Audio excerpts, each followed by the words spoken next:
how do you choose the right spot?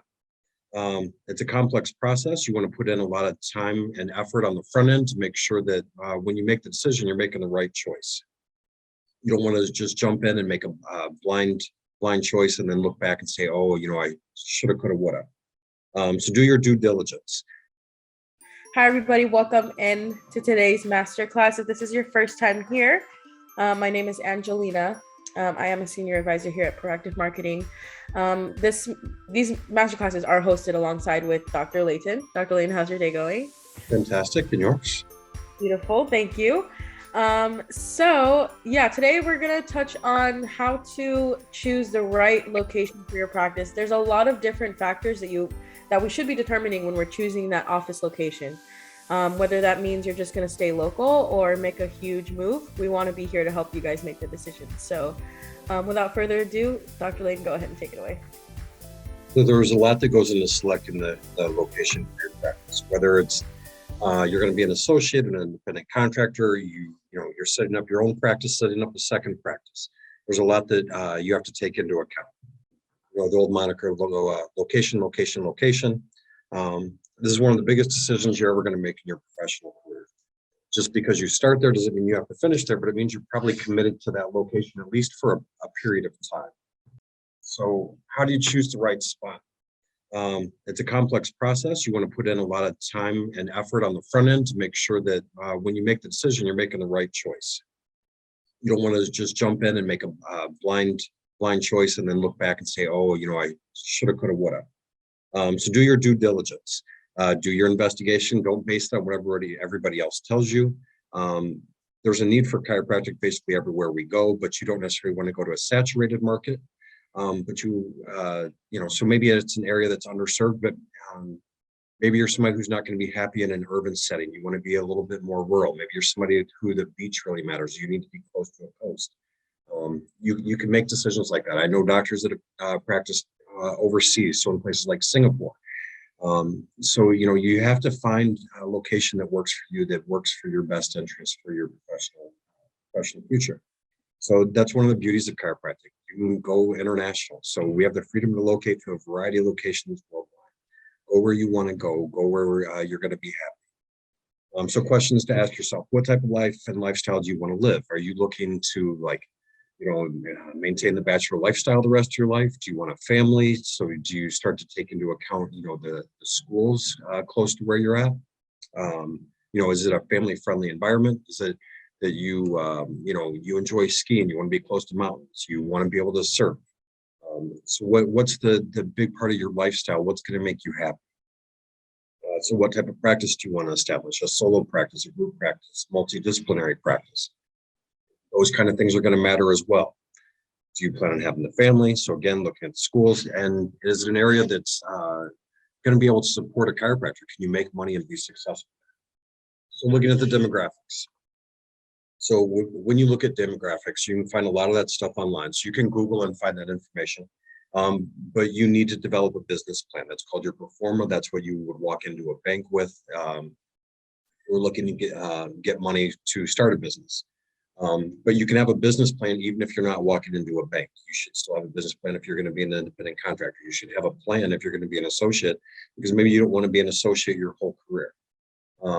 So demographics: the chiropractic population per doctor of chiropractic, that ratio 2,500 to 1 or better. So you can look at the local population, you can look at the number of chiropractors, and you can do the math and figure out, can they support another chiropractor in that area? You look at the median household income, so $40,000 to $50,000 or more is considered ideal. If it's higher, that's okay. Much lower means it's probably an area that's declining. So you may not want to go to an area that's on the decline. The chiropractic population. So our most utilized age group is the 25 to 54 age group. So are there people that fit that demographic? Look at the total number of chiropractors in the area, PTs, naturopaths, acupuncturists, all the people that are going to be essentially competing for a piece of that healthcare pie in that area. How many chiropractors are you going to be competing against to acquire patients? What fits you? Do you like a rural setting, a suburban setting, metro? So do you want to be, downtown in the city in a high rise? It's more dense, but your accessibility may be different. So looking at total population, 5-year growth, looking at a population trend. So are the numbers going up or are they going down? Is it an area that's growing? Do you want to have a family practice? Do you like doing pediatrics? So if the population is a little bit younger and the numbers are expanding, then that kind of tends to work in your favor. If you're somebody who really likes working with geriatrics and Medicare patients, then maybe you want to look at somewhere that has a little bit older population on their demographics. The percentage of household ownership. This is really more for stability, reliability, basically in the number, and more people that you're seeing that own the houses there, the more likely that they are going to be economically reliable, which means people that can afford to pay for your services. Looking at the area businesses, the benefits that the employees have, occupations and job titles, average wage. So are people making enough that they can afford to go to a chiropractor? And then local government community services that are offered, schools, churches, hospitals. Again, those are services that you may be able to tap into, one, to be able to find patients, but also you're looking at the community to see what's there. Again, is it a underserved community? If there's no hospital for a number of miles around, then maybe, healthcare isn't on the forefront of people's mind, or maybe that they choose chiropractic over more traditional healthcare. So looking at the area, evaluating what their stance is on healthcare and chiropractic in general. So compatibility, determine your focus and ideal patients. So, you need to sit down and make a plan. Really think about what it is that you want to work towards in your practice when you establish it, what type of age group you want to work with, what's your perfect patient. So, is it that like high school to like college age athlete? Well, then you need to be in a community that provides that. If that's not what you're looking to work with, if you really want to work with young moms and their families, then you need to look for that type of demographic. So you want to look for that population age that has trended down. So look at the demographics to help make the choice. Are the target patients in that demographic? What is the composition of the local population? Can you market to that community that's there? Do you fit the ideals, and do their ideals and their values fit you? We talk a lot now because of politics about red states and blue states. And if you're somebody who's really far to one side, maybe you don't want to go to a community because they're really far to the other side. And so you're going to find that the ideals don't match, and it's going to be kind of brash, and it's not going to work. When you start looking at office specific locations, so you've narrowed it down and you want to start honing in on where you would actually put your office. Do you want to be in retail space? Retail space tends to be a little bit more expensive on the price per square foot. You could look at a business park or medical professional building. The foot traffic on the business parks and medical professional buildings tends to be a little bit lower, but also the price for the square foot tends to be less as well.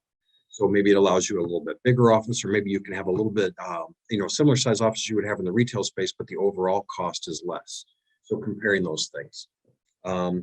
The U.S. Census data is available, so you can go online, and that's what will pull up, a lot of the information that you're looking for about the demographics for the area that you're looking at. So growing area. Growing area is more likely in need of a new business or a new practice. Where we live, we have an area that's just west of us that community has continued to grow at a 4 to 4.5% rate every single year. Just to the east, most of those areas are a little bit more densely populated. There's not much space left for building, so it's growing at a much slower rate. We've seen, with the housing trend, that more people are moving west and building new homes. They're finding the open land, and some of those people are leaving the existing homes. So you're refilling the homes that are here, but then the growth is west of where I'm at. So you can go in, you can see the housing permits, you can see if there's new construction. You can look at public development projects. So are new roads being proposed? Well, if they're putting in a new road, why are they putting in a new road? What are they trying to access? Is it just to get it closer to the highway? Are they putting in new subdivisions? So new housing communities. Are there any economic incentives that would draw you to a community? So there are certain communities that will give economic sanctions to a business to help you come to their community. And then you can go to the Chamber of Commerce, Department of City Planning, and you can see how a community is doing, what their 5-year plan is, things like that. So you can see if it's an area that interests you. Competition. So again, Google search, go on there, look and search whatever the town is that you're looking at, and search chiropractor, search, physical therapy, things like that you're going to be competing against. How many providers are there? I practice in the suburbs of Chicago. In my community alone, there's 52 chiropractors, at least the last time I had looked. So pretty significant number. So it creates a lot of competition. Do you offer anything that differs you from the rest of the other chiropractors or healthcare providers that are in the area? What do you bring to the community that doesn't exist already? Maybe you really want to be involved in sports. So you really look at doing your continuing ed in the CCSP program. So you want to be a chiropractic sports physician. If you're in an area that sports really don't matter, it doesn't make a lot of sense. If you're in an older community where they're not playing a lot of sports and you want to work with young athletes, it's not jiving with what you're wanting to establish for your practice. So all that stuff is going to figure into your patient acquisition and what you need to do when you start evaluating sites for your practice. So the decision-making process, there's a lot to it. Again, that due diligence, putting in the work on the front end will help you have success and feel comfortable with your decision on the back end. It's not always the best idea to go back home. So I remember when I was going through school and they said, just because you grew up there doesn't mean you should necessarily go back there. There may be people that didn't like you. Maybe they were quiet about it. They didn't get along with you. There may be some negative feelings towards you in that community. So maybe it's not always the best idea to go home. You were the kid who got in trouble all the time. Is that the community that you want to go back to? So consider business, professional, emotional, and personal connections when you're making a decision. You want an area that's thriving. You want an area that provides what you're looking for stability and for long-term health. So I've worked with associates, and again, we're not in the city of Chicago. We're on the outskirts. But I had a associate that was from Oklahoma, and this was like considered a concrete jungle to her. So she wanted to relocate. She went to Arizona. She wanted to be out in a more open area. She really loved nature and being able to be outside, year round, and in a warmer climate. And this was just too urban, too condensed for her. So again, look at the community, the age, the politics. Does it match with what your politics are? Income. Can that community basically set you up for the income that you're interested in making? The activity level. If you're somebody who's really active, do you want to go in a community that is a little more sedentary? Somewhere like Bend, Oregon, they do a lot of outdoor activity. It's a community that thrives on people being outside. That maybe there's something that appeals to you. And then again, the community's attitude towards health. You want to know that people utilize chiropractic care in the area that you're wanting to serve. So think about the size of the office and the type of practice you want to have. Don't necessarily go and bite off more than you can chew. You can always move an office over time. You can start a little bit smaller and get your practice established, and always move to something bigger as your practice grows. Your practice should reflect your values. So stay true to yourself and what you believe in. You don't have to change everything to be in a community. You're taking on a lot. You're going to be responsible for the finances, marketing, and office administration. So again, that goes back to the overall price of cost of where it is that you're looking to establish a practice. So that doesn't mean you have to go and build a practice. Sometimes you can office share. You can find a spot where you can be an independent contractor. It still allows you to develop your own practice, but you're doing it inside somebody else's four walls, and you're able to keep your overhead down as you're doing it. It allows you to be in an area that you really want to be in. Maybe you don't feel like you could afford the rent if you were doing it on your own. So talk to your mentors, talk to your chiropractors, the professors at the chiropractic schools that you went to, your friends and family. All those people matter when you help make your decision. You have to be happy with yourself, though. You can't go where everybody else tells you to go. You need to go ultimately where you want to be. I talked to a doctor the other day, and he'd never planned on practicing there. He just did his state exam up in Alaska, and he had thought, that he was going to practice, here in the lower 48.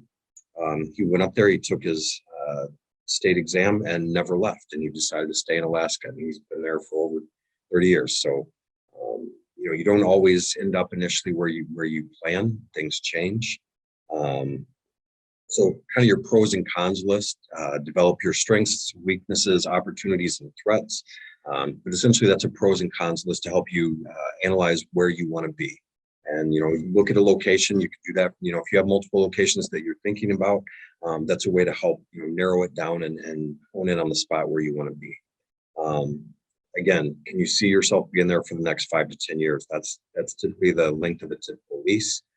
So you need to at least be comfortable in an area that you want to be there for that length of time. And then use the real estate broker and the real estate attorney. The real estate broker, can help tell you a lot about the community, help figure out the best deals, broker those deals. The real estate attorney, again, backing you up and going through the contracts when you actually get down to making that final decision. I worked with a doc that he moved his office multiple times, and every time he did it, he didn't bother getting a real estate attorney. More than once, it came back to bite him in the ass. So it's worth spending a little bit to get the attorney to go and review the documents to protect you in the end. Awesome. Yeah. I wanted to, I think it's the perfect question to ask based on what the conversation was going towards, but could you elaborate on how your process went when you were choosing the current practice you have right now, and kind of like your reasoning as to why you decided to choose your specific location? I'll give you a long-winded answer. So I had never planned on practicing in Illinois. Initially, when I was going through school, I was engaged. We'd always talked about practicing in Florida. The relationship didn't work out. We ended up going separate ways. I was going to set up a practice in Missouri then. I had a lot of relatives in Missouri. I knew the communities there pretty well. I had found an ideal situation. It was a 3,600 square foot building. They were asking $39,900 for, so really affordable. It was a building that had just been refurbished. The bank was excited that I was coming in and looking at that building. They had already found somebody that wanted to sublease space from me. There was a basement to the building that was an accountant that wanted to sublease. So my lease payment, or my ability to own that building, the price was going to be negligible. I was in a community that had already been primed for chiropractic. There was a doctor there. He was nearing retirement. People drove 30, 40, 50 miles to come and see him. But because he wasn't accepting new patients, people drove 30, 40, 50 miles other directions to come to go to other chiropractors because he wasn't accepting new patients. It was also really close to the Air Force Base. One of my professors from school is going to help me set up a civilian contract. Wow. So, I was all ready to go. This was all going to happen. And then I met my wife, and everything changed. I came back to Illinois. So I started off as an independent contractor, did the associate thing, and then, eventually established my practice. So when I met my wife and I started looking at coming back to Illinois, I looked at the communities around, and it's hard to tell where one community ends and the next begins. You kind of drive, and you don't really see the borders. There's not, a lot of open land from one to the next. But I started looking around, started to see where, chiropractors were, see the chiropractors that were thriving, maybe see some that were struggling, and, who was successful, who wasn't, talk to some of the chiropractors in the area. And that's when I eventually set up my practice here. Wow. Okay. So it sounds like you basically hit all the aspects that we've talked about, right? You did your own research, you did your due diligence, you had suggestions from your friends, and it sounded like you even got some help from your professor too, which is amazing. Was if I'd gone to Missouri. So got it. Okay, got it. Awesome. Yeah. I feel like this presentation was pretty thorough, explained. For anybody who does have any questions about picking a practice, if anybody is looking for an office space that they're looking to invest into. If you guys have any questions or want any insight on anything, feel free to drop a question into the group, and we will be more than happy to help you answer that. And we can also get our peers in this group too to help you answer that. So feel free to ask any questions you guys have about this. But yeah, thank you so much, Dr. Layton, for the presentation. Again, very thorough to explain, and we will see everybody next Thursday. Have a great day. Thanks. Have a great week. You too.